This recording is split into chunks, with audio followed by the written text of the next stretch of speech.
academic discourse is an umbrella term for many genres of language use, which have rules and norms that are referent to particular oral or written contexts. We are writing and speaking in a conversational way more so than ever before because of text language or emails, which we just dash off, and we use conversational tone, I think, in those media, and then we're used to it, so we don't step back and necessarily think when we're in an academic setting that we have to now move into a more formal structure. It's really interesting. Our students will actually hand in a paper that will use text language. They'll actually hand in, with the word YOU will become you, and they just have no, so I think that's a problem, is that there's a blurring of, students write a lot in text language, and so they're so immersed in that. No one speaks academic English at home. And so natives and non-natives need to learn it through literature, through exposure, through contact with people in or out of school, or through the media that use academic language, and then they mirror it in their own production if they're going to be successful. With language variation among native speakers of English, we talk a lot about forms like African American vernacular English, how they differ from so-called standard English, and about the fact that the language you speak is a reflection of the community that you're from. Almost all languages have different varieties. English has a particularly large number of varieties because it's a language of wider communication around the world. And so there are global standards that are referent to their country. So there's an American there are a group of American standards. There is the RP of the UK and other local standards. What does RP stand for? Received pronunciation, and that would be the most elite speech. The royals, I assume, would speak RP. There are places where English is the first language, and there are local standards. There are also forms of English where English is one of several official languages of the country, and where there are distinct varieties. Then there are Englishes which are used informally as languages of wider communication. And those are other varieties, but they often have some kind of stability. I think it can be a real challenge for students coming in, and let's take the example of a student who has African American English as their home language, their community's language. Probably by the time they get to college, particularly a college like Hunter, they're going to be aware of more formal language. They're going to know about using it in writing. They will have learned about the oral use of more formal language. But it's hard to speak a version of English other than your own, and I think it depends a lot on how their professors respond to them, and to some extent their classmates.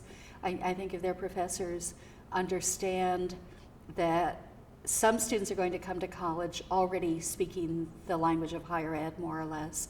Other students are going to have variations of English. Also, their vocabularies may not have as much of the academic language. I think you can't read too much. I think that in order to learn, you learn every minute from everything you read, no matter what the style of reading is. There are new words or ways to form sentences. There's learning about the beautiful rhythms that some writers just can discharge so effortlessly, it seems, but although I'm sure there's tremendous effort, and maybe that's all about students not realizing that revision is part of the writing process. So I think reading is critical. Students should embrace just reading everything, and that's the one thing they shouldn't cut corners on. 19th century literature and 20th century literature is so different because of maybe people like Ernest Hemingway or Virginia Woolf, and how all of a sudden the flowery language of the 19th century became very spare. And now I'm hearing about literature that is much more reflective of the social media, where people are inserting emails and Novels are changing their shape, and of course then there's literature that includes visual and video because of our abilities with technology. When will the Academy join in? I think eventually there will be changes, because I believe that there, even when I read a really old textbook, I see the differences in the use of language. So I assume there will be some movement. I think it'll be slower than in the arts and literature. I love playing with language, and I love the fact that one can play with language and then it moves into, let's say, even more formal writing, like the newspaper. I love reflecting on a piece and thinking how this wouldn't have appeared 10 years ago. There's these forms, or I think it's the voice maybe, or the style that I notice that's so changed. The use of personal rather than that third person distant kind of writing. More use of I, and even more personal disclosures. There just seems to be, as I said, even in newspaper articles, an informality and a playfulness that's so pleasurable that I find myself sometimes smiling at the writing. In some cases, teachers will say, well, you should be using more formal language in the classroom.